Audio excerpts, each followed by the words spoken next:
You're listening to the LouddMouth Radio Network.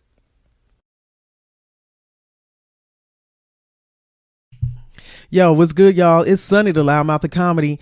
Sonny's LouddMouth Comedy Presents is coming back November 15th, 2024. And guys, guess what? This is our first Friday show that we're doing at Shooter's Bar and Grill right at 28950 Old Town Front Street. If you have never been to Shooter's Bar and Grill, I suggest you come out, man. We're going to have just an amazing, fantastic, crazy time. Our comedy and karaoke showcase is doors open at 7. Show starts at 8. And the open mic showcase is going to be ridiculous this year. I don't even know if you understand what's about to go down. I said this year because we're almost at the end of the year, guys. Time done dropped back yesterday.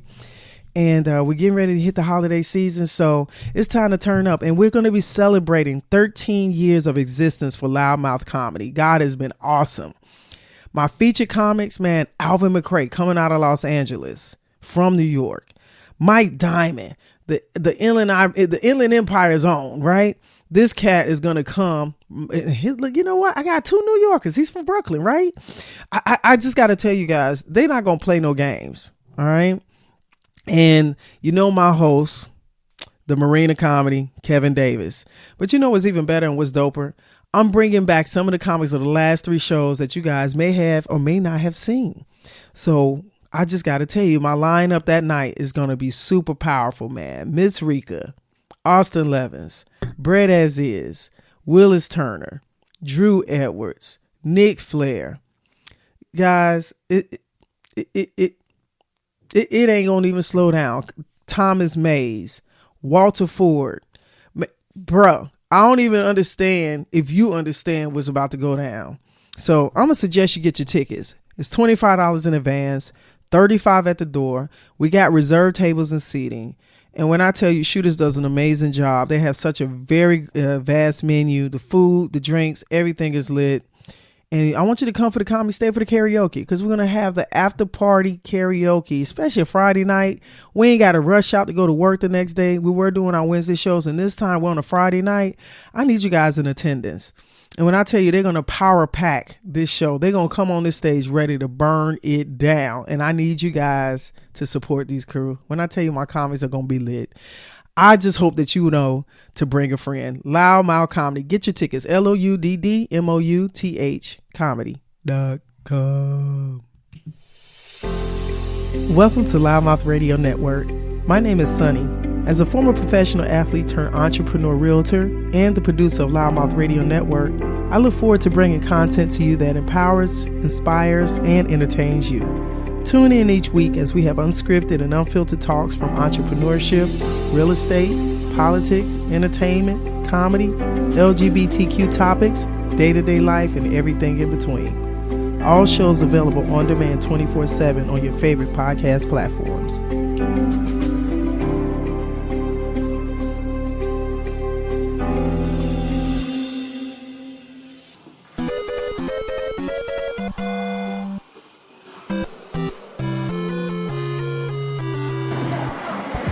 Portals Entertainment Center is a new 13,000 square foot entertainment experience now open in Temecula. Portals creates a space where your imagination can be set free. Step into an immersive entertainment center that will take visitors into one of our many attractions, which include 2 9-hole indoor mini golf courses, an immersive laser tag arena, a designated arcade space, a food service component, party and event spaces, and a hidden 21 and over lounge. Portals aims to give each visitor a unique experience, taking them to unknown worlds and experiencing an entertainment center like no other. Open 7 days a week, located at 26469 Inez Road in Temecula, California, in between At Home and Temecula Theaters. Come check us out and step into adventure.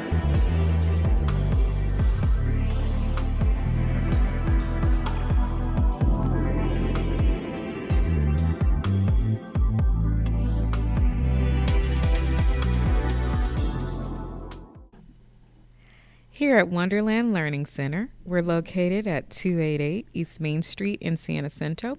We provide a safe and secure learning environment. We are now enrolling 2 to 5-year-olds with our preschool curriculum.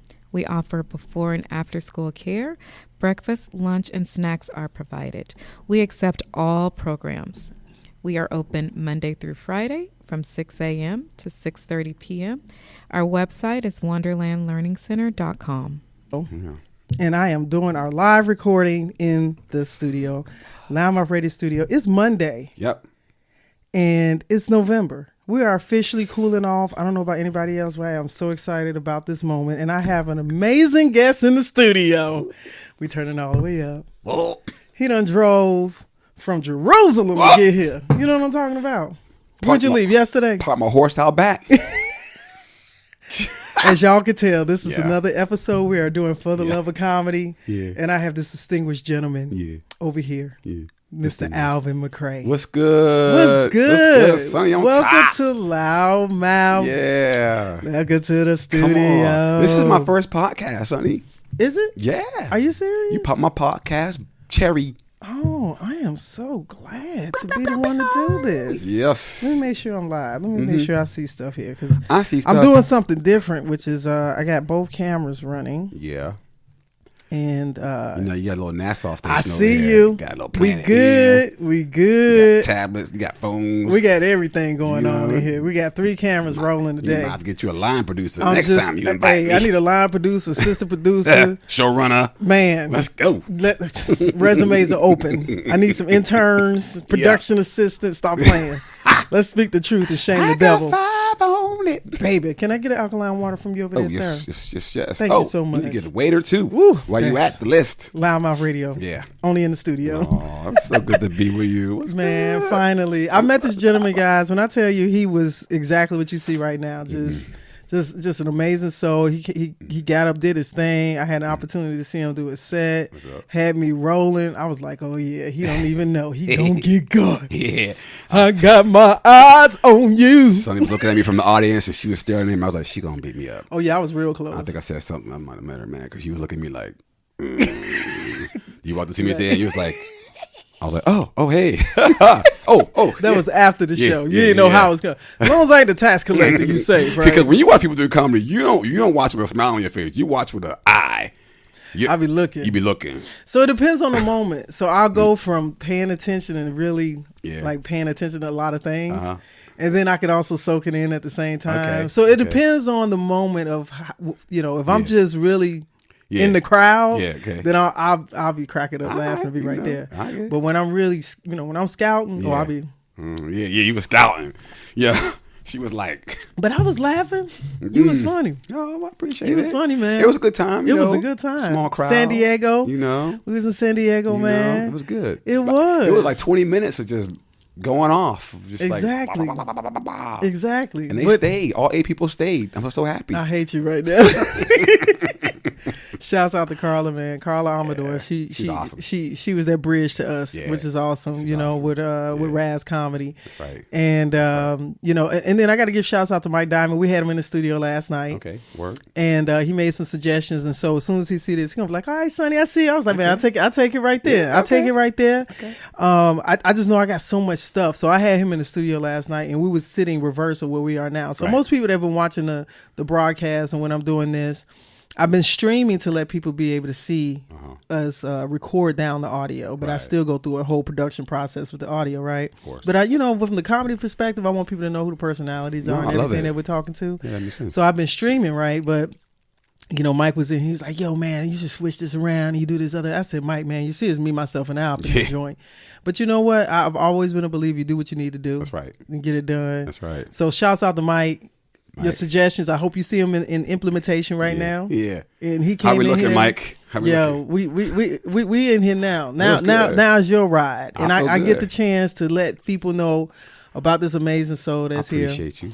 And this For the Love of Comedy episode allows us to be able to find out a little bit more beyond the mic. You know what I'm saying? Oh, what? Yeah. Come So on. where your Yeah. freedom lies is where you're free to speak. That's and what's and up. this is uncensored, unfiltered. You speak freely. This is a free space. I need This is these a in my- free space. I need these spaces in my life. You're here with the tiny Buddha. Yeah. You're here with the tiny Right. Buddha. I want to be able to speak and nobody tap me on my shoulder and go, Not gonna be in here. yeah, Not okay. at all. Take Not my at shoes all. off now. Okay, your feet don't stink with it. Okay.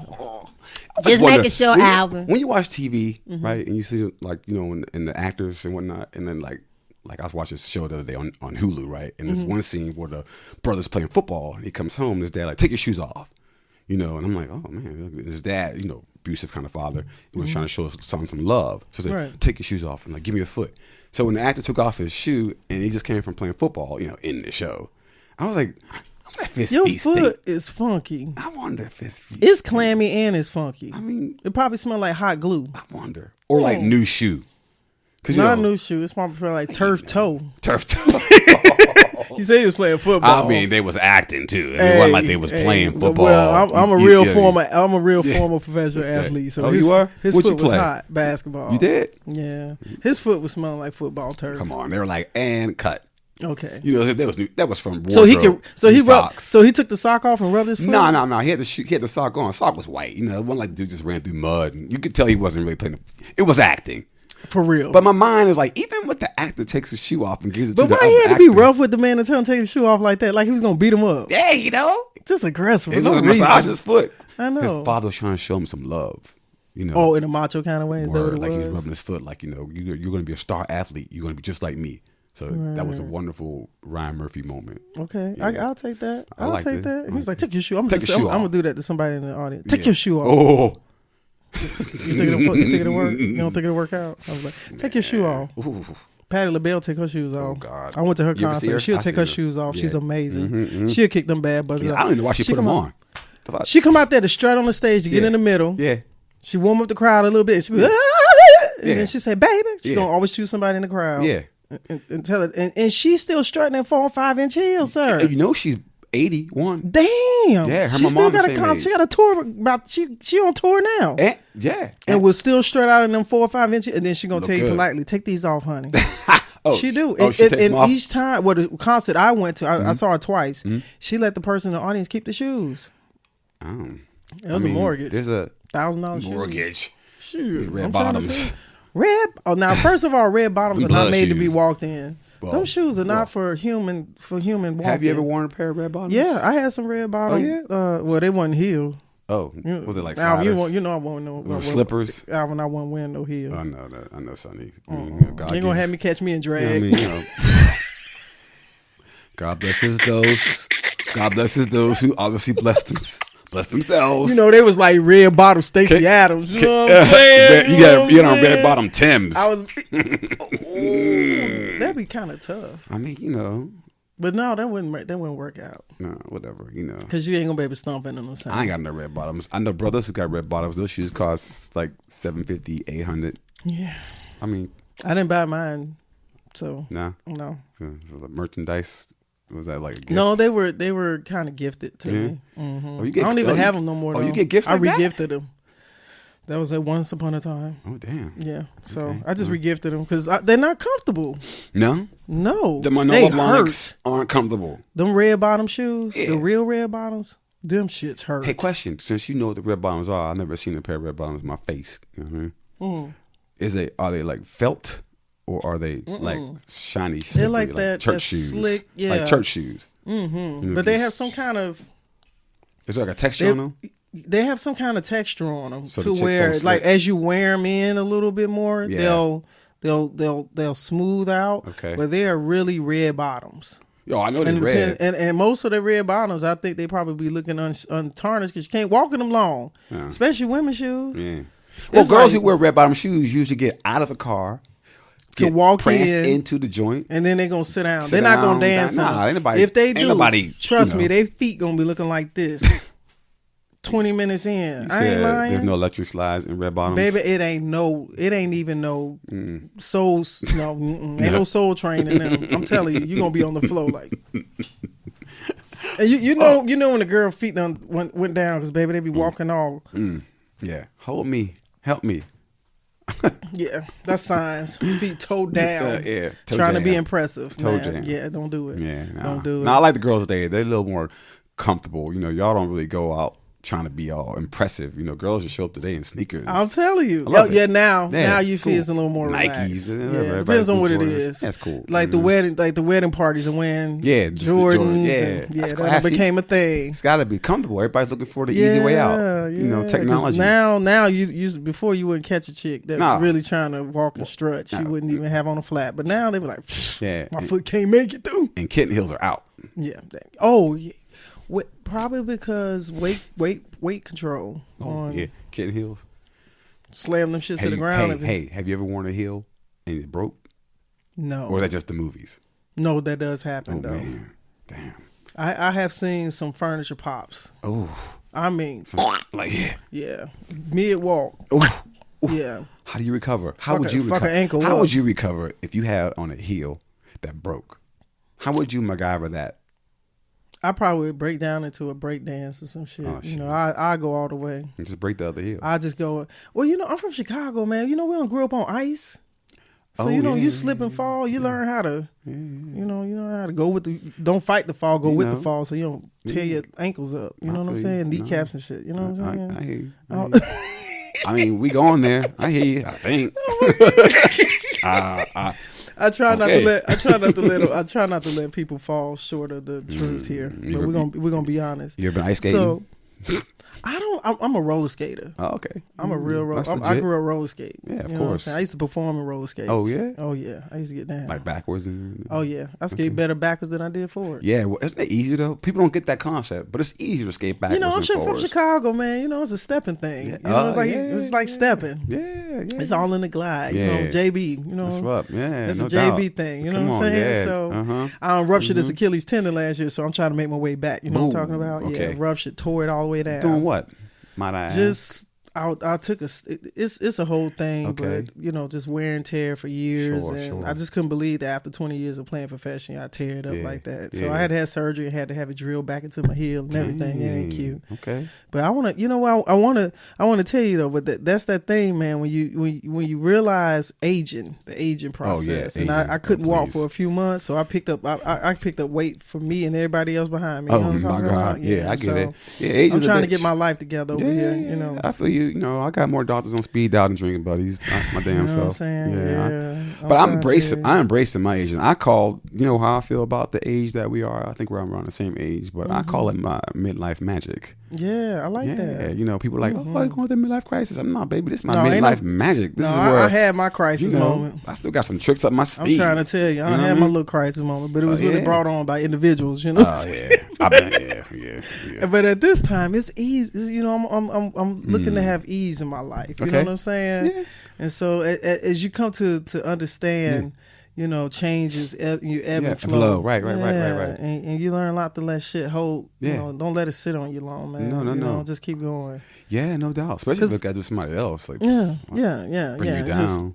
Just cut get it. Just cut it. Like, chest up. Keep going. Albert, I ain't messing with you.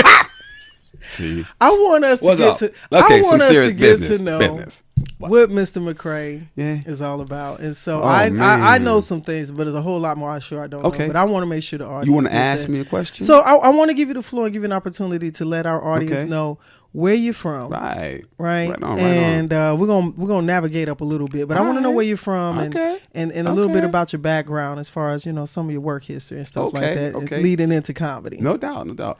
You know, oh man, let's see, how far can I go back? Where you from? Let's just start there. Where you from? I was born in a small hut in a town called Johnstown, Pennsylvania. What's that close to? Pittsburgh. Oh yeah, I got family in Pittsburgh. About an hour outside of Pittsburgh. Okay, word. Okay. Yeah, I grew up in a small town. You know what I mean? And I knew it was a small town even when I was a small kid. Word. Funny, right? Because I used to watch, like, you know, TV shows and shit, and I always felt like, damn, man, there's more people on TV than there are here. And I was like, there's a world out there that I got to get to. So I used to write Bill Cosby. letters Shut and up. shit. When he went to Temple, so. Oh, and that I didn't even know at the time. Okay. When he was doing the Cosby Show, like back it up. My dad used to buy albums, like Richard Pryor. Cosby. So I knew who these cats were growing up. I knew they were comedians and that's how we shit. used to listen to comedy through the albums, on the albums. Right? Oh, you took us back. You know what I'm saying? Pops would get a set in the room. Yes. He had like 6 of his dudes. Red in the room. Fox and all that. Aunt Esther. What's Aunt Esther's real name? I forgot her name right now. But they had some vicious. Woo! Yes, you had to leave the room. I wasn't even supposed to be listening to half that stuff. My mom would be in the other room, right? She'd be like, Calvin, like to my dad's name's Calvin. She's like, Calvin, like. My dad be like, leave that boy alone. He ain't bothering nobody. Leave him alone. I hear everything. Everything. They had the little set going on. Doing what dudes did back then. Wolf, whatever. So I set up all that, but I knew Bill Cosby. So when I was in the 8th grade, I used to write Cosby letters and shit like get me out of here. You just trying to. I was like, get you to break you free. Save me, Bill Cosby, please. So your neighborhood, was it a mixed? Yeah. So element? So because I've never heard of the city per se. All right, so it was like 70% white, 30% black, right? But back in the day when they had like hundreds of thousands of people, it was a nice mix. So the steel industry was what ran through there. Gotcha. Right? Okay. And so you have my friends and family members worked in the steel industry, right? And but my parents were what you consider white collar because my dad owned his own company and my mom was a nursing director at the hospital. Cool. What did your dad do? He owned a construction company, concrete and all that stuff. Word. So it wasn't like, and it wasn't even like people could be like rich, you didn't really do that in the town because everyone was everybody. We were all like neighbors and like that. My dad would take care of like everybody. Word. You know what I mean? In the church and all that. So we grew up like that. Okay. But he did move us out of the neighborhood to another neighborhood. So I had to meet like new friends and I met more like white people. Shit like that. And so then I started to develop, a bigger circle of friends. Right. Right. And then I moved down with the undergraduate in Pittsburgh. Oh, okay. You know what I mean? So you went to school. Yeah. Are you a Pitt? I went to Pitt. Yeah. Oh, Pitt. Okay. Yeah. What did you major in? I was a pre-med major when I walked on campus. When I walked off campus after 4 years, I was just glad to be out of school. That was like my dad was like, okay, my dad was paying for my college. He was like, I'm going to pay for all 4 years of college. You go 4 years in a day, you're paying for that day. So he was basically saying, you want to go to med school, you're paying for that. Ooh. So after the second year, it started to make more sense. Like, oh, I got to pay for med school if I'm going to go to med school. And do I even really like biology? Oh, my God. Do I even really like calculus that much? Because pre-med ain't nothing for it ain't a sucker. It ain't a sucker thing, man. That's heavy. It was $100,000. It was $100,000. So when you're 20 years old in the 90s, right? And somebody telling you college is going to be $100,000, like the college, and the amount of years that you was going to have to put in for the part that I had to pay for. Correct. He was like, undergraduate, I got you. Like he set me and my brother up for success. If my brother and I didn't become anything in this lifetime, it's because we fucked that up, because he kind of did his thing and set us up for success. And not even be like, here's all the money in the world. It's like, here's principle, here's faith in God, here's the pathway, you know what I'm saying, and then like execute. Right. So I got out of undergrad and I moved to New York because I was like, I'm not gonna do Pittsburgh. So you got a degree in? So I got a degree. I got my bachelor's degree in liberal arts. I had enough credits to be a minor in biology. Okay. But then I also had theater as well too, because flip script. Okay. So it started in that inclination. Flip script. I had an agent in Pittsburgh when I was in college. And my parents were like, you got an agent? Like, we know you like to act, but what's that about? Okay. And so I was acting. And so when Sinbad rolled into town, he had a movie he was shooting. My professor was like, yo, man, there's this movie being shot in town. I think you'd be good for it. You should go down to this casting director. Here's a number. Call her up. Go tell her I sent you. So I went down there. They're like, oh, yeah, we heard about you. We heard you do some little theater things with the school. So come do this. And I got a phone call. I went in, they were like, dude, it's a non-speaking role. You play, whatever, with the boys in the court, non-speaking role. Okay. I got a call back the following week. They were like, the casting director wants to see you. So I was like, all right, went down there for the film, not the agent, but the film. He's like, read this line for me. So I read the line for him. He's like, okay, bet. I need you back here Tuesday, such and such time. Then I was in the movie, you know what I mean? Wow. But here's the funny part, though, that I don't tell many people this shit. Okay, I'm here. I'm here for it. What you say? My roommate, right? My best friend. He's like, yo, man, you gonna be in the movie tomorrow? That's crazy. We gotta go celebrate. This is monumental. Please don't tell me you went and got God. toe down drunk. Oh my God. So we go out. I start with 2 rolling rods. Man, was this really your boy? And Was he setting you up? He was bragging to everybody in the whole bar. And my the God. drinks Oh my kept God. coming. And I didn't eat much. Did you even drink then? Were you really a drinker? No, at that not time? at all. How you know Oh, me? How you know me? You know I'm in school. I didn't get drunk till I was 21 on my 21st birthday. I got drunk in college. My first time getting. Yeah. My teammate got me drunk on purpose. Yeah. Oh, yeah. 21. Yeah. That's why you get drunk, right? I mean, I I'm wasn't probably even 21. I mean, I probably smoke. I probably did some other shit besides drinking. Truth be told. But. So you went to. They got. So anyway, you it got me lit up. smashed So the night before. The night before. So the morning when I got up, I wasn't feeling bad. We stopped at Dunkin' Donuts. He gets me an orange juice. The orange juice was Sick. spoiled. Oh no. I'm in my How did you trailer, sick Sonny. orange juice? Oh, I'm no. throwing up all in my trailer, like throwing up because back then you have 5 lines they give you a trailer. Right. I'm throwing up in the trailer and everything. Oh, So that's not good, Al. fast forward, the lady comes, she powdered me. She says, no. "Oh, you're just nervous about that." I'm like, "No, I'm not really nervous." You know, blah, blah, blah. I go out to walk to the set. Guess who's on the set? Meeting everybody. My roommate. No. He's talking What is to he doing Sinbad, Phil Hartman, Jeff Jones. He's pounding up with all these LA doing too people much. that I didn't even know who they were. He I didn't doing give a too shit. much. But anyway, He doing too much. I went on it and did my shit in one take because that's what I am. You made it through? What? So we know the lights are hot on set. Yes. I'm standing there just kind of like comatose. And like director's like, "Oh yeah, you're in place. All right, everybody's ready. Okay, great. Okay, let's do it." Sinbad does his little thing. Jeff Hartman does his little thing. Jeff Jones does his little thing. And they come to me, you know, and I did my thing. And you know, and they're like, director's like, "We got it. This is great. Fantastic, kid. You look great. It was great." They're like, "That's it." And I walked back to the trailer and took it to the crib. Like, I missed the whole day. I don't even missed everybody. I didn't meet Sinbad. I didn't talk to Phil Hartman. I didn't talk to Jeff Jones. I didn't talk to anybody but that pillow in that trailer. Anyway, my best friend had the time of his life. He tells everybody about the time he had with all these Hollywood people. Blah, blah, blah. That's crazy. It was good. There was a life lesson. Don't drink before you drive. Mm-hmm. You know what I mean? Yeah. Yeah. So Especially for stuff like that, you know, and I think that there's these things that happen, these unique intersections in life, and Right you on. have to know what those opportunities can be, and be prepared for them. You know what I'm saying? Yeah. And sometimes you never know where the next step may take you. well, I got my So- SAG card out of it, so it's all that mattered to me. I've been having a Screen Actors Guild card in my wallet since I was 23 years old, and ain't acted in no movies, but I pay my dues like a champ. I pay my dues every quarter like a champ. No. Like, here's my So- dues. They're like, "You gonna be in the movie?" I'm like, "No, but here's my dues." You know what I mean? Word. It's like American Express. Right. Have it on you ready. Don't leave them without it. So from there, Yeah. like, what happened? Then after moved to New that? York. Okay, so you moved to New York. What happened? So did you Broadway? No, Okay.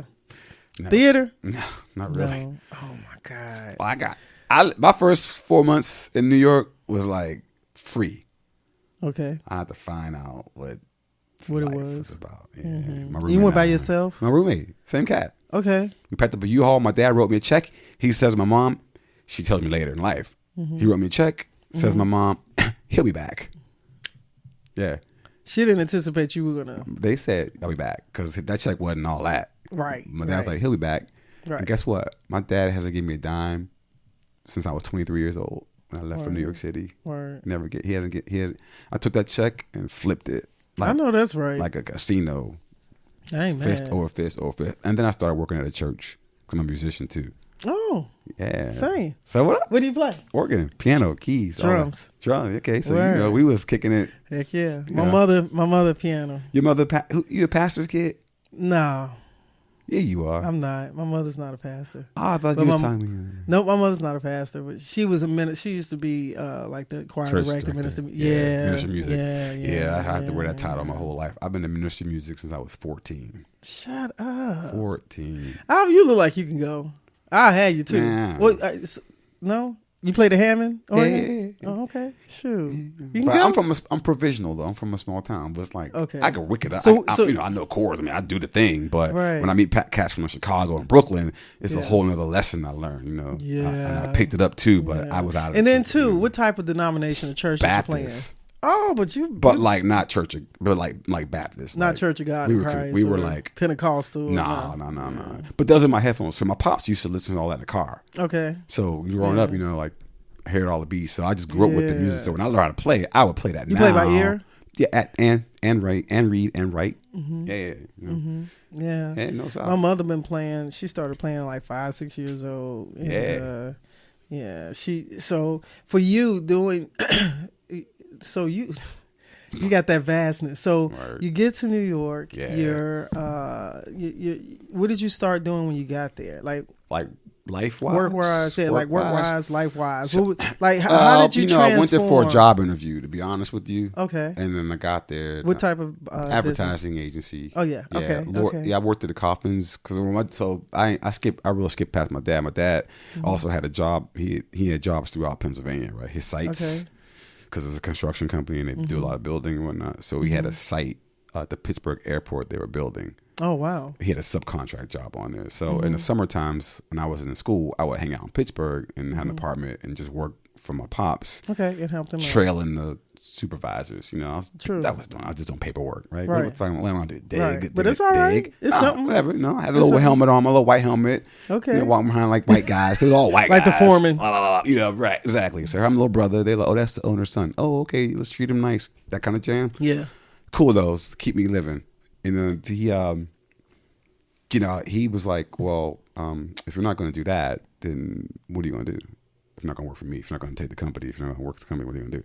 I was like, I'm moving to New York. So I moved to New York. I wanted to figure things out. Moved to New York. I didn't have a job. You know what I mean?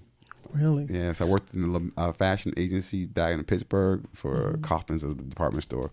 I worked in that agency, for a year. And then my roommate, I was like, let's go to New York. Let's just move. So we moved to New York. And the agency people there also knew people in Lord & Taylor's who owned by the same company. I love Lord & Taylor's. Remember them joints, right? Yeah. So it's the market. My mother, listen, shopper. Okay. Yeah. Lord & Taylor, Bloomingdale's. Yeah. My dad. Pat Orr's, Marshall Fields, Saks Fifth Avenue. Pops. Yeah. Trust. Yeah. They knew us well. They used to have to let us out the mall. Oh.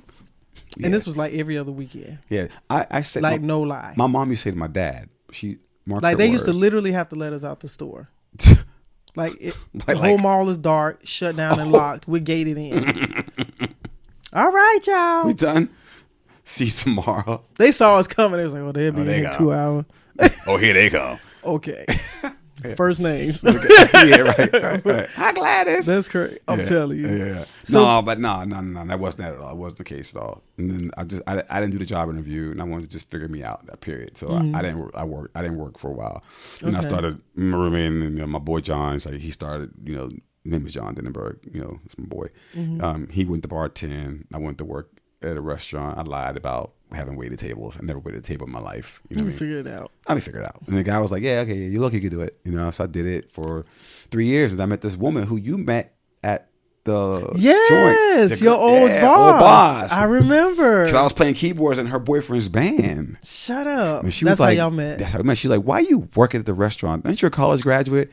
And I was like, yeah. She's like, I got a job for you. And I work for this big old company. Shut up. And then that's it. Look at you, how I Al. started. Yep. Just a light. You just got a little light bulb that just shines over you. Is it a halo or is it a light bulb? Both. The halo. It's a neon halo. Hey, I want my joint like rainbow color. I like that. Yeah, I want mine. I want a rainbow halo. Bright. But you do have you have this aura about you, and I think that probably a lot of the time when you're talking about me paying attention to you, I was just really. Sometimes I just enjoy the captivation of watching people as they're doing what they're doing. That's great. And one of the things that I think that stood out for me is just the way you would deliver, whatever you were talking about, right? Appreciate it. And I could just see these elements of you that I could just tell, right? So I thought it was cool. So I knew I was looking forward to this point where I would get to actually talk to you and get to see who you are. I'm on you know what I'm saying? No, so mutual. I love being able to be intrigued by people. Yeah. You know what I'm saying? I don't want nobody to be just like me. I don't want somebody that, I don't want to be bored by the sameness. I think that there's something amazing about people. Yeah, you're unique. You're unique. Yeah. When I first met you and you started talking to me, I was like, oh damn. And I was like, I took it in. I was like, oh, word. Yeah. Then when you called me, when I was with my daughter, we were in Pavilion, I was grocery shopping. Word. And you called me, I was like, good, what's good? Yeah. You like, I got this tell thing. people, I'm going to call you. Don't shit. Like, don't think it's a joke. I'm going to call you. Don't play no games. I'm going to reach out to you. If I say I'm going to reach out, I'm going to reach out. And you know what I'm saying? I was in love right there. I was like, yeah, I love people. Love at first word. Mike. CKT. So CKT shouts out to Comedy Entertainment. Yeah. So CKT, he's another comic and producer that's in this area, and we met and we did he interviewed me on his radio network. Right. And he was like, "Oh man, Sonny, when I first met you, and we were talking. He's like, yeah, it was like love at first mic." I was like, "That's so cool. I love it. I love that too." And it's that kind of vibe. Yeah. You know, that's I think one of the things I love about comedy is I say my two things: family and freedom. Yeah. That's what it feels like to me when it comes to comedy. You know, that's what's up. I love that. Because I feel like in comedy, because we write our shit, because we write our jokes, I really feel like I'm letting people in, selectively let people in. Let me tell you one thing, because like a lot of people don't know that I'm of the LGBT community. And when they see me do comedy, I don't really talk about it, right? Right. But my husband and I, we've been together for 26 years. Okay. We got 2 kids, so I have a whole like life that I just don't talk about on stage, but it's not like I hide it. It's not at all. Right. So I choose when I want to let people in about my private life. They know now, bitch. No, I mean, I'm kidding. Right. I would hope. But like they know now, bitch. All 3 people on my thing know now. They all on the feed. But that's what's up, though. But that's the gift I think comedy gives me, because it's an outlet. Because I never had to hide who I was. I've never hid. My dad's a pastor of a church. I mean, you a PK. Word. And I never had to be some kid in the closet. I had a post one day. I said, I was never a kid in the closet. Like, what the fuck that even mean? Like, I just lived my life, and I evolved into this cat because I had girls who look like you back in the day. So even about, to me, it's never about sexuality. It's about where you are comfortably. But you're going to be born where you're born, and it's going to evolve and show up when it shows up. Correct. Mine didn't show up till I was 27. I was late in life, kind of a man at this point. And I was like, you know what? I thought like nothing about it. There was no drama. There was no arguments. And what's so funny is, society, bends the situation. Hell, and I've had this belief factor that if I think about it, if we just if you just raise children, just raise them, and you did not impress them as children and say, "Oh yeah, you got a girlfriend, or you got a boyfriend." I remember I was living in France, and I remember a friend of mine, and she had twin brothers and sisters, and I remember being taken back how different France was to the U.S. Yeah, music is not censored. No. So however it comes out, if it's heavily, a lot of cursing and whatever, however it comes out, it's straight played on the radio just like that. That's right. UK as well. Yeah. Yeah. There's no age requirement on drinking. There's no age requirement on smoking. So I remember we were at our house and she had this get together, and her siblings, they were 12 years old at the time, twins. They came downstairs and they were, one of them was smoking a cigarette and the other one was drinking something, right? And I was like, yo, how old is your brother and sister? She was like, oh yeah, they're 12. I said, years old? I was like, damn. The fuck? Yeah. Really? And so she was like, yeah, there's no age requirement in France. I mean, there is. So there's no, like, they don't have it's 21 over, 18 and over. It's like 16 is like the 16. It's probably an average thing but let me tell you what it was so profound to me. So drinking, smoking, the music's not censored, but you know that their teenage pregnancy rate is way lower than ours. Because they're not constricted by the bullshit. They're not. It's not. You don't treat everything with taboo. Taboo, exactly. That's right, the and so exactly. They talk. They. I think it's this freedom of being. Yeah, open. And there's not this impression to be this type of person, right. That type of when another thing, like one of my joke sets I was just doing a few weeks ago at this venue. I was performing with Kevin Davis. And we were talking, I joked about the bathroom and how a lot of times I'll be, and they'll be like, sir. And I just keep walking, right? That's the ladies' bathroom. I'm like, I know. And if I'm really feeling stupid, I'll be like, I know. You know what I'm saying? It just depends. But the deal is, like in Europe, man, there's a bathroom. And there's stalls, and men and women walk into the individual stalls all the time. It's not a thing. It's not a thing. So I think a lot of times we get caught up with stuff that's so trivial that really is not it's not that big of a deal, man. Like it's not. You're not. We make it that. Oh, not. Yes, the things that we should be focusing on and talking about, we don't. Exactly. So in comedy, I feel that we are the torch bearers of truth. Oh, shit. I feel like we really bring real conversations. Right. And we can spark things to make people think about things that right. maybe they don't have the courage or the audience to talk to or even think about or have somebody to throw it off of. Oh, yeah, right. So it just opens up this realm of opportunity. Right. And we can laugh at ourselves at the same time. Absolutely. Because when I invoke like my private life, I hate that word private life. It's not about private life. When I invoke like my relationship or your my personal kids, space, I invoke it because I'm probably laughing at poking your own at my own shit, right? Correct. And definitely when I talk about my kids, I love my kids to death, but I'm like, these motherfuckers, you know what I mean? Yes. But it's just they make me real. Mm-hmm. I'm authentic because of the family and the life that I live and the experience that you have. Exactly, and I like to bring that authenticity to the stage, and you deliver it each and every time. Let's go. And that in itself helps to give normality.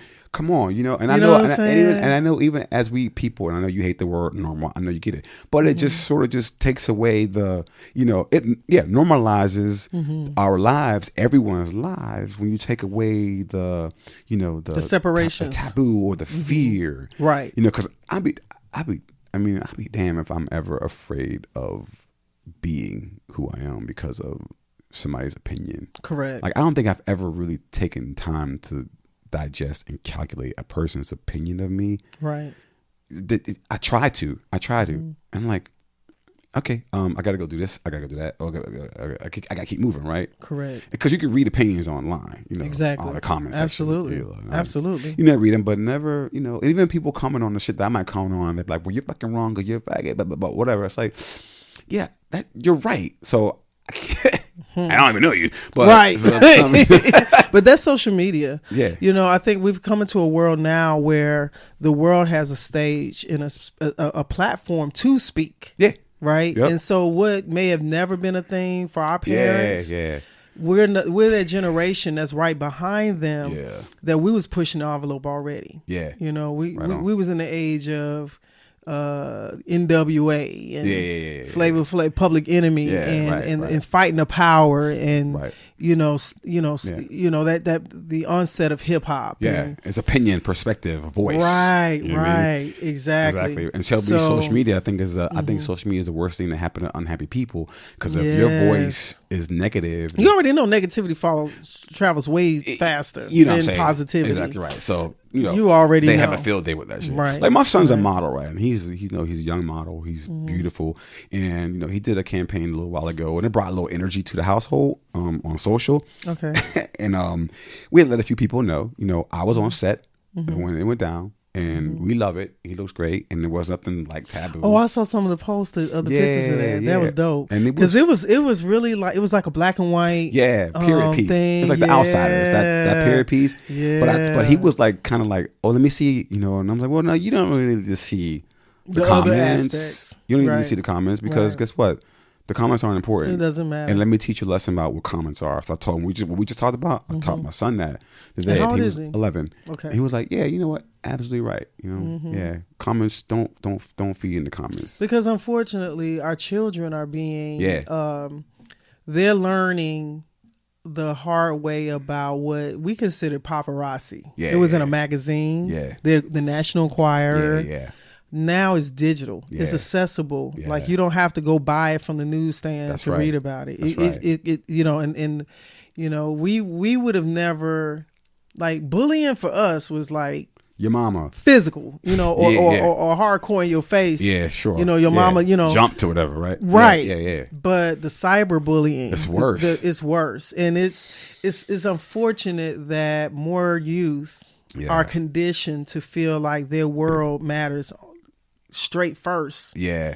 Between these interactions. Yeah, they see what I'm saying? They value it. Correct. They value what's being said about them. Correct. It's like when our parents told us, sticks and stones may break your bones, but the words. But child, when there's 10,000 sticks and 20,000 stones that are thrown at you, saying you're fat or you're whatever, you're in the whatever. audience of public opinion. Come on, man. As a child, you can't. As a child, like I told my son, I say, man, you don't have the thick enough walls like I do as an adult. Right. Somebody could say something about me, and it's like water off a duck's back. But you're impressionable. You're impressionable. You're young. You know what I mean? So that's why you need to be. You're still trying to figure out who you are, and hell, there's a lot of us. I tell people I take pride in the fact of my evolution, that it's constant. Yeah. And sometimes depending on the person and how they come in, I know you. Oh, you do. I'm glad you do, because I'm still getting to know myself. You know what I'm saying? I'm over here. I'm transforming.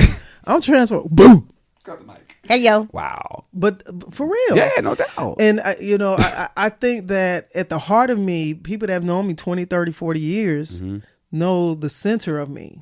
But there's elements of me that are not like they were. There are elements of me that I am pushing and challenging to grow. Yeah. And to, expand. Yeah, that's the goal. So, Right. So, and it's purpose driven. That's right. So if it's purpose driven and I'm still exploring and finding out, I think you should just try to pay attention to the aspect and not, think that you're given this defined aspect. So what frustrates me most? What frustrates me most about this world that we live in today is what you just said. We as humans have been on this planet for a blip, right? If we think of the whole 30 billion, my kids will tell you how old the Earth is and shit. Like science geniuses, like what 25 trillion and millions of stars, right? But the length of time this whole thing we call life has been in existence, humans and language has been a fraction of it compared to the rocks. The rocks have been here longer than we have, right? So I tell people this all the time. I say, you know what? If you look back in go way back 1800s, you and I was not doing this, right? We weren't even respected, right?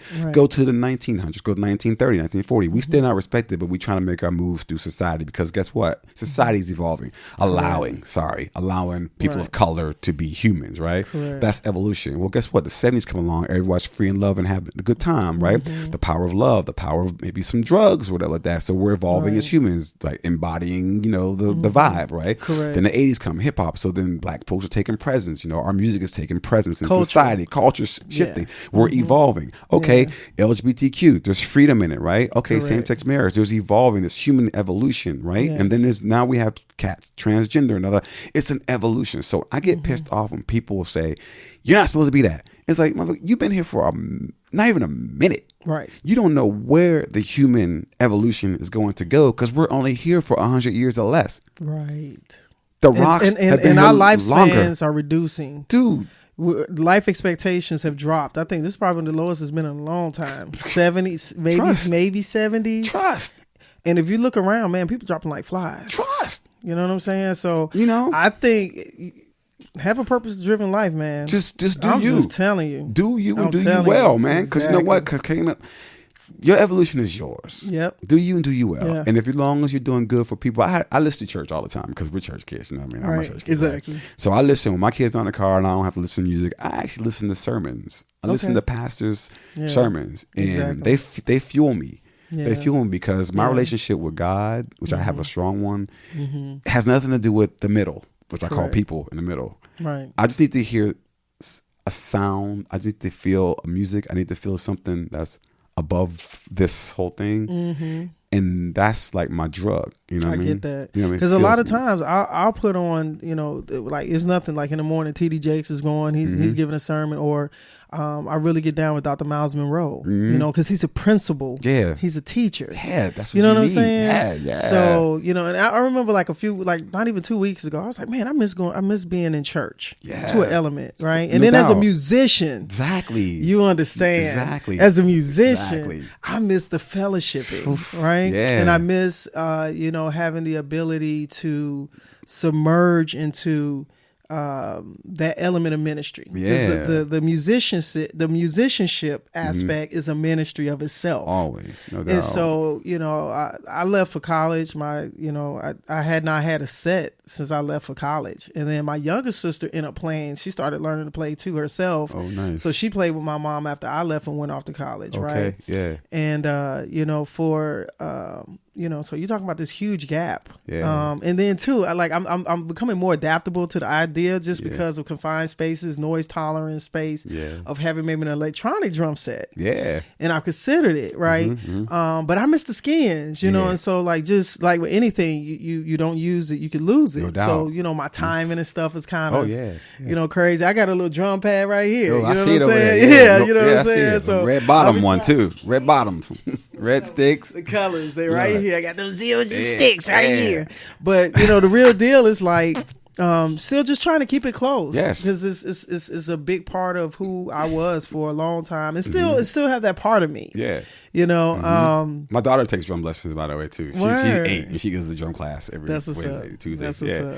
It's important though, right? Yeah, it's important. And so you see those things that are elements and parts of you. Yeah. So I got to ask you this. Okay. So musicianship and church. So you did a little bit of acting. So where did the comedy start to evolve in this? Mix? Now we're at the heart of the matter. 2 years ago, when I moved when we moved to LA 2 years ago. Okay. We moved to LA because Jason and I were sitting on a beach in Tulum with the kids, and we're like, we don't have to live in Texas because we live in San Antonio, Texas. We didn't have to live there anymore. What? And that, conservative, all that. Yeah. Whatever. Let's go.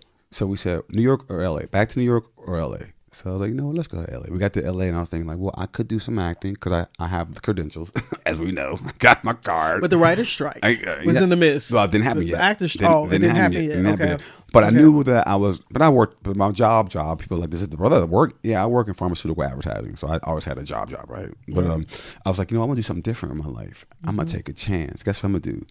I'm going to go do this. I'm going to go to a comedy class because, I got a good spirit. I'm always laughing. My friends, relatives, now you funny. But I never said I was funny. But you got the personality, totally. And I like acting. I like comedy. I like funny shit. I know people are funny. Yeah. I was like, I want to know what that's like. And now my best friend Corey back in New York, he's a comedian. Right. And I always watched him when we were in New York. I was like, he's a comedian. Well, how do you do that? So I wanted to take a class. I went to a class. And in the first class, I said, I'm not coming back here. Because it was on Zoom, and the guy was like, tell us about yourself. No. Tell us about yourself. And I'm like, I'm not the one to run and be like, hi, I'm Alvin McCray. This is all about me. I'm kind of like, I don't know. I'm tired. I don't want to tell myself. I can't. I got life. I ain't talking about myself. But anyway, I didn't come back. I didn't go back the next week. He called me. He said, why didn't you come back? I said, I didn't know if that was for me. He was like, what do you mean? Give it another try. I was like, all right, man. So I went back there. Third week, I was like, this ain't for me. I called him on the fourth week. I was like, I don't think I'm gonna come back. He's like, well, you already paid me $900, so you need to just stick it out. I mean, see what's gonna become. And plus, I hear you talk. You a funny guy. Right. And I said, okay, I'll take that. So then I worked it out. And then for 4 months, I was in class with this guy, with the nine other people, writing and learning how to write, construct a joke, formulaic, all the theory, all that. Right. I'm like, cool. Did my first show that December. And the reception was warm. It was, I never felt it before. You know what I mean? So as an actor, when you act in plays, people clap for you at the end. They do standing ovations and all like that. But it's for the company. It's for everybody. So everybody takes a bow. Thank you very much. Have a nice night. Drive safe, right? Over and over again. Singular. Different. I'm not a singer. I'm not a dancer. Right. I'm not Obama. I'm not a community organizer. I'm not a preacher. Right. But this is my mic, and it's me, and I'm giving you something to react to, and the reaction's good. Okay. Okay. Let's go. You got a little something funny. Let's go. So I just write, and keep pushing. It's been 2 years now. That's what's up. 2 years now. That's what's up. So LA was your birthing place for the comedy. Crazy as it sounds. And it's an aggressive market to start in. I wouldn't even tell you. I couldn't tell you. The God has been so good to me. I'll tell you what. I've been performing at the Comedy Store, the Knitting Factory, the Ice House, the Ice House, like all these venues. Because of this man, Vargas Mason. I don't know him. Okay. The fuck is name? Yeah, Vargas. My man. Yeah. Vargas. He's cool. He does these nuts. Vargas is like I don't know coolest him, brother, man. That's what's up. He's been putting you on for real. That's what's up. And Jimmy Chin too over the Ice House, but mostly Vargas, man. Word. I thanked Vargas in the post last week on the Facebook post, whatever. And just like I had to stop for a minute and be like, Let me get this man his flowers. You know what I'm saying? Real quick. So I look out. I'm paying it back, and I got work to do. I'm young in it. up. I'm grinding. You know what I mean? Yeah. I'm, it's wide open. You know what I'm saying? It's what it is. You know, you have the ability and the freedom to have fully whatever you want, however you want to charter it. You know what I'm saying? I'm writing my little script. The script I always wait in line for somebody to give me the audition. Scrap it. If I get an audition doing that one day, fantastic. But this one right here, it's mine and it's good. You know it. You know what that's like. You're a comedian. Man. You write it, you talk it, you spill it. Producing, writing, directing. All that. You know what I mean? All of it. And it's a process. You find yourself, that's the joy of creative, as a creative. And, comedy can be, stand up. Yeah. I'm a heavily improv sketch. Nice. We were talking before we went on the air about the scripted series I've done. I got another project I just scripted out that's actually not comedy, but that's another project that's in the works. So it's just stuff that it's just constant. You just keep doing things that that is allowing you to evolve. Exactly, and it's expression and it's the ability to to let it to get it out. Cause my goal in life is to be effective. Lord, I want to do in this lifetime, whatever I do in this lifetime, I just want to be effective. Correct. I want to be an effective father. I want to be an effective husband. I want to be an effective friend. Like I want to be an effective person. You know what I mean? And so evoke change. Exactly. And as I say, be the change. Be the change. And this is giving me that platform to do that. Talk my shit. Yep. Do your thing. Do your thing. Cut up, crack up, and then go on home. Because I think the biggest thing is that I think Mike was saying this last night. You speak authentically about things that you're dealing with or know of. You're not just crafting the jokes. They're not just jokes. This is real talk. Yeah, exactly. Because I said, like I told Joe, I said if I knew my kids, if I knew moving to LA with 2 kids is going to equal the national debt, I'd have dropped their ass off over the Grand Canyon. On your way from Texas. What?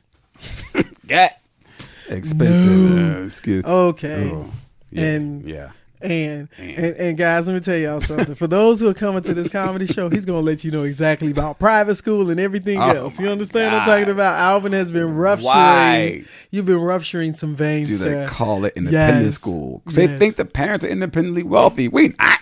Okay. We wait for the checks. First and 15, I'll be on the porch. Tuition's in the mail. Oh my God. Mind your business. I'm so mad too. I'm mad. I never thought that I'd have children in private school because I'm a public school kid. Yeah. And it was free. Me too. All the money we spend going to school. I mean, I'm sending out a car every year. I can imagine. And you in LA. So you even know. You already know.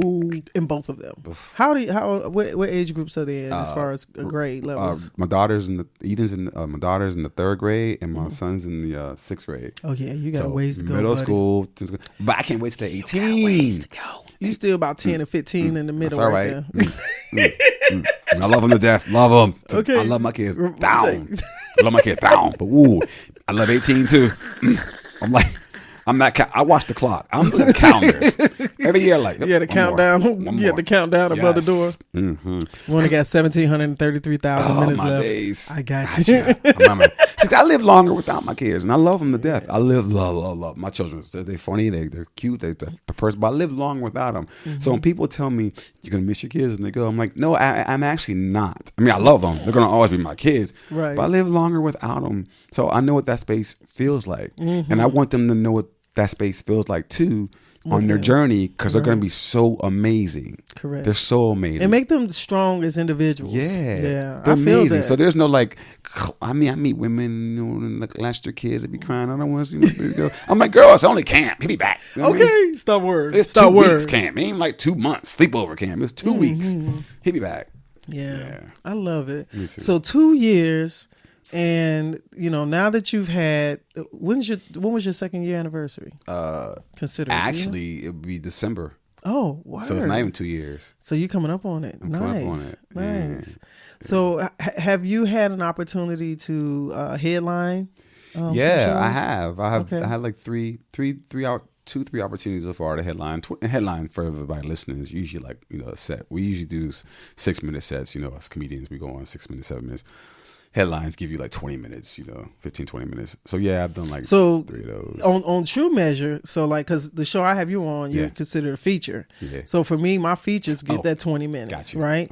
So most times headliners are really running 30 and up. Oh, yes. I should clarify. Yeah. Depending on the platform. Correct. That's the deal. There. Yes, right. Yeah. Depending on the platform. So, but even that, just to be able to have a good 20-minute stretch of material and 2 years in, that's and I know you and I know you can do it because I've seen you. So that's achievement. You know what I'm saying? Well, that's as long as they laughing, it's achievement. They're just looking at me for 20 minutes, and it's. So, have you had one of those shows where you just started? I mean, there was like 8 people in the audience, so that didn't help. 15, that didn't help. But I got a little like dark room nervous. But meaning I went out on stage and I kind of flipped the show that I had planned. I kind of took some stuff out because they wouldn't have received some of the material. So I kind of flipped it real quick, and I was like, and doing it, my rhythm was kind of not it took in the you pocket. Off. Yeah. They weren't responsive in the first place, but they responded to the other people. I mean, in the first place, they wasn't like all law. It was a Sunday night, by the way. And they came to see their friends. You know what I mean? Oh, let me give you a worse one. This dude invited me to his set, and his brother, no names. He was like. So anyway, I was last out of 15 comedians, and there might have been like 20 people in the audience. And he did his part. A host usually like gives like 5-10 minutes. If you got a long lineup and not that many people, host can be like, "Hey, I'm glad y'all came, everybody. Group really about him and say a few jokes. I'm out of here." Right. This dude did a 30-minute set. No, he didn't.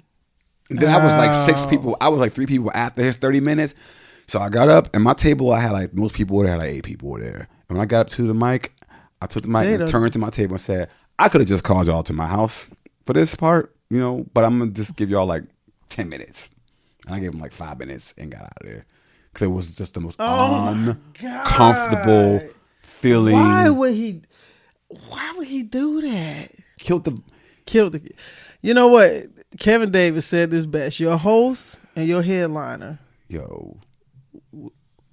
It'll determine a lot of your show, the essence of how your show can go. No doubt. I should have known when your I host met has him. to, I should have known when I met him. I was like, oh, I should have known. We had people on it. We had a diverse audience too. Some Korean kids, Asian kids, Mexican kids, a bunch of kids. Kids. This man was dropping the N-word like quarters in my soul, because I'm very anti the N-word. I might lose some fans one day, but I don't give a shit. I'm anti the N-word. I don't say the N-word. That's just not my jam. Right. I have a lot of reasons. I have one important reason why, because to me, that's like the mark of supremacy on the black man's soul, that N-word. So when we throw that shit around thinking it's like cool in terms of endearment, I'm like, you sucker. They wanted us to do that so that we never value each other as kings, as gold. Right. So I'm anti that word. So he was dropping it like every other sentence. So not only was I. Where were you performing at? What city were you downtown in? LA. Downtown. Here in LA. Oh, okay. So anyway, after that, I couldn't even function really, because I was like, you in front of these people who are not brothers and sisters, you doing that, and I gotta come up after you, and the way I feel about it, I was like, nah, this is a wrap. 5 minutes, let's go, team, let's go. I apologize. Just for people. I had to wrap it up. You know what I mean? Were you supposed to be like headlining that show? Or No, just one of the comedians in the lineup. Okay. That was the last one. But 30 minutes before he mic'd you back up, that's crazy. We talked about stuff that should not have been talked about in front of these people. That's kind of, that's, you know what I mean? And sometimes, you know what is crazy? People don't read the audience sometimes. I've been in spaces where I've heard some language and sucking and blocking. It was a room full of kids, and I was like, "What are we doing right now? Yeah. What is happening?" I wasn't even performing that night, but I was sitting there cringing. I was like, "Yo, it's children sitting right here, like babies, like 7, 8, 9, 10." What was y'all at the library? No, we was in this McDonald's? No, but it was like a carnival, not a courtyard, or it was like a daycare. No, church. No, it's like a detention home. I'm trying to think where kids would be. Well, it's like they were shopping or something, but we were in the middle of the like a mall. not a mall, but Outlet it was center. Not even an outlet. I can't even explain it. But Goodwill. Not the Goodwill. But I just mean it was just like Bad. language I just wouldn't have been Bad. okay with. And the children was sitting right there, and I was just like, oh my Swaying. God. Yeah. You know what I mean? It was a little bit much. Yeah, and so you get I it. was You, like, you get yeah, it. We have to also be, even though we think We gotta we're read the funny, audience. yeah, we We gotta gotta be read the respective of the audience. audience and the vibe. Right. You know, and I'm man enough to be like, if I'm not feeling funny or feeling it, I can go on the stage and do what I rehearsed in my mirror easily. But I don't want to do that. I want to be more present. Yeah, in I want this, the yeah. So And you got to be present too. you gotta be know present. what I'm saying? Yeah. I can appreciate that, man. So I think that the biggest thing at this point, you're 2 years in, might as well say now, and you've already just started kicking in doors. There's been amazing opportunities that have opened up for you. And it's, the kicking in doors is not even the right phrase, because I really believe the doors are opening up for you. Yeah. And there's a difference. There's a different energy I love versus it. kicking in doors and the doors opening for you. Yeah. And but I just can see so much coming your way. Appreciate you. And man. you, to me, you just have this ease about you, and you're very easygoing, you know. And I was very appreciative of our conversation when I, called upon you, my son. I called upon you, She sir. said, "Come to me." I said, I need you in Temecula for the next show. I love it. I was like, "Where?" You was like, where? Temecula? I said, cut through the city. You gonna pass a horse-drawn wagon, Right. No. I was like, there is a horse-drawn wagon. I said, wait, I want to ask you. There's a lot of Those horses. are authentic. So I don't know if you know this, but the Olympics is coming in 2028 to LA. Yeah. We're gonna have the equestrian part here in Temecula. Oh, word. So the wine, we're southern. We're the southern winery. There's 50-some wineries right here, minutes away. I read about that. Yeah. And Old Town, and so Yeah. that's why I'm just super excited about what we've been able to do as a comedy brand, and just we're just trying to level it up and just continue to bring something so people don't feel like they have to drive so far away. Oh, I love it. For a lot of Sonny, that's why I'm here for you, because when you told me that part, I was like, I'm here to I support. intentionally told you. I said, get off. When you come in, get off this exit and just drive straight through Old Town. Because I wanted you to just see the essence of Temecula. Because especially a day like today, it's beautiful. The weather's nice. A little like Disney World. Clear skies. Yeah. And now at night, it's a whole nother vibe too. So it wakes up again even at night. So this is kind of like your Bill Street in Memphis, your Ybor City in Tampa, your River Street in Savannah, your Canal Street or French Quarter for New Orleans. So Old Town has that tourist there element for Temecula. So it's really growing. Man, it's growing. It's growing tremendously. I have some friends actually live in Temecula, so I'm gonna bring them out on the 15th as well too. Absolutely. No so doubt. I want to ask you this, and we're gonna wrap it up, No man. doubt. Al, what can you give in essence of your experience as a comic? What would you say to other comics I thought that's you were about coming to ask me in? what could I give as far as like a donation to the. She said, "What can you give?" When I hear "What can you give," my body goes, Okay. I'm like, "Oh shit, hold on now, let me check and see." Tuition. I ain't giving too much these days. I don't need that. Oh my God. What can you give? Well, what would you say, man? I know that you're still growing in comedy. So, what would you say to some of those who are coming into the nester and then I think my lasting question is for the love of comedy, and what does that mean for you? You know what? So that's a great question. Great two questions. When I meet people on Vargas' set, and Vargas is really great because he helps the newcomers get the chance, right? And so I meet a lot of like, I've been doing it for 2 months, over 3 months, and I'm like, that's right. And you know what? Show up as you show up, and like, good luck to you. And like, they're nervous and they got their papers, and I'm like, I was never nervous and had my papers, but I was new to the scene, and I was naive though. Like, I'm a little delusional. I'm still delusional. I'm naive and delusional at the same time. I understand. Like, I don't even know. I have that essence. I I understand. mean, that. somebody might be At like, times. he's not funny at all. Like, I don't even, but I don't really care because I feel good exercising what I feel. Right. You know what I mean? I'm just being myself. Right. And if it evokes laughter, that's great. If it doesn't, then it's fine. But at least I'm, in my but I know fullness. what it is though. But I know it is evoking laughter because everybody can laugh at it, right? Correct. And everybody can laugh at me for sure. Right. And the other question was what was the second part? Because it was a good question too. So one part was, what would you say in To the regards to new newcomer. comics that are coming in, and then also, what is it for the love of comedy? Yeah. What is your element? Is that when you think of that phrase, I got what you. is it for you? For sure. For the newcomers coming, like I said, like just be authentic and be yourself, you know, and this is the place for you to make the change you want for your life, Right. the story you want to tell, the script you want to tell for your life. Because everyone's waiting for the audition.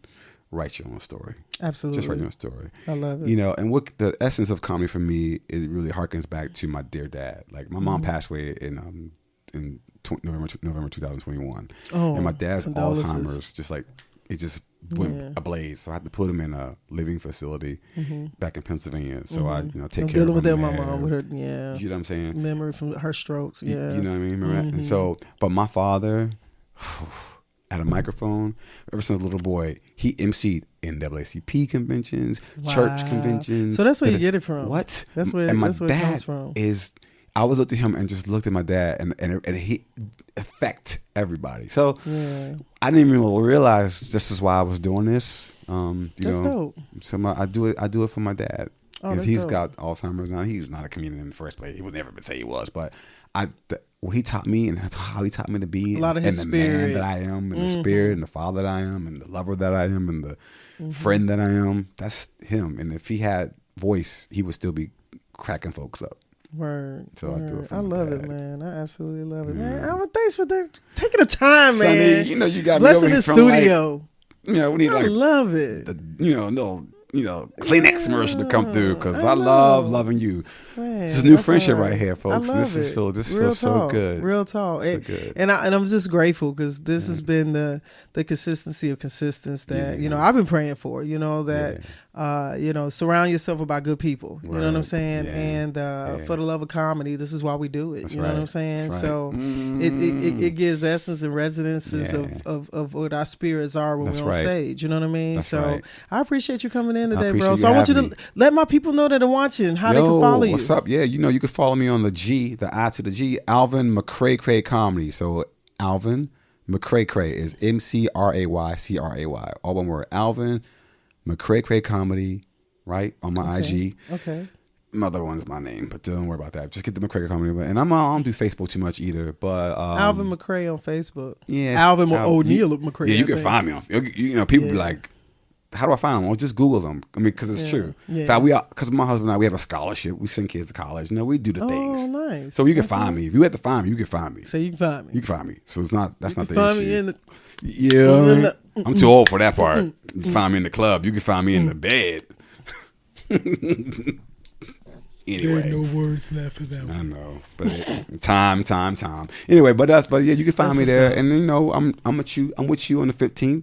Yep. You know, November I'm 15th. at the Shoes Ice Bar House. and Grill, man. That's right. So when do you go to the Ice? When do you do Ice House? November 30th. I'm at the Ice Okay, House. so that's 15 days later. Yeah. So Temecula, surrounding areas, get your tickets. Alvin McCray, Mike Diamond, What's good? Shooters, Bar and Grill, Temecula. What's up? And we're celebrating 13 years for Loudmouth Comedy. And I'm just so excited. And I gotta say this because I mentioned this last night, man. I'm bringing as many of the comics that have the availability back on the 15th. So we got Willis Turner, Brett As Is, Drew Andrews, Nick Flair, Miss Rika, Austin Levins, Thomas Mays, man. When I tell you, and Walter Ford. So when I tell you all, we gonna be so lit up in there. It's ridiculous. Pure. And I got something special that I'm gonna be setting up tonight. It'll be after because we got a comedy mix that we're getting ready to head to and have our networking moment tonight. Yes. But literally, guys, I can't wait for those to be in that room. It is going to be a whole vibe. It's going to be sick. So, guys, thank y'all for tuning in. Appreciate you guys watching. Share this content. Yeah. And I appreciate you, Alvin. Appreciate you too, Sonny. All right, y'all. Love. We're going to go ahead and wrap this. Love. Peace. You're listening to the LouddMouth Radio Network. Hello, my name is Takasha Smith. I'm the owner of Takasha's Kitchen, based out of Menifee, in the Southern California area. As a chef and caterer, I provide private cooking classes, couples dinners, and private parties. As a female pitmaster, I am able to create a personalized experience for your family reunion gatherings. I create menus based on my clients' needs to have a more personal vibe. You can find Takasha's Kitchen on all social media networks such as Instagram, Facebook, TikTok, and my YouTube channel at Takasha's Kitchen. And that's spelled TACASHAS Kitchen, KITCHEN. You're listening to the LouddMouth Radio Network.